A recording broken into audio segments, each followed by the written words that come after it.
What did your school illegally do? My son Nolan started showing up at home with unexplained bruises. He was 13 and in his first year of special education due to his autism. When I asked him about the marks, he just shut down and started stimming, rubbing his hands together until they were raw. I tried talking to his teachers, but they dismissed my concerns, saying he probably got them during his episodes. But Nolan hadn't had a meltdown in over 2 years. Something wasn't adding up. One day, while doing laundry, I found dried blood on his shirt collar. That's when I bought a tiny voice recorder and sewed it into his jacket. I know it wasn't legal, but my gut was screaming that something was very wrong. What I heard that night made me physically sick. The special ed teacher, Mrs. Walsh, had been locking Nolan in a 4x4-foot calm-down room, basically a storage closet, whenever he had trouble focusing. She'd leave him there for hours, sometimes the entire school day. I could hear him crying, begging to be let out, saying he needed to use the bathroom. Mrs. Walsh would just laugh and tell him to earn his way out by completing worksheets in the dark. The next recording was worse. When Nolan had a panic attack from being confined,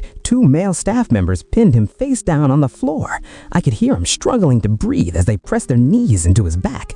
"Maybe this will teach you to behave," one of them said. I stormed into the principal's office the next morning with the recordings. Instead of being horrified, she threatened to have me arrested for illegal surveillance. She even smirked and said no one would believe an unstable child over respected educators. So I went to the school board meeting that night. When it was my turn to speak, I played those recordings on full volume. The room went dead silent except for Nolan's recorded cries. Parents started crying. Board members looked like they were going to be sick, but the district's lawyer jumped in again, threatening legal action against me. They tried ending the meeting early. That's when Thomas Parker, a local news reporter who had a son with autism, stood up.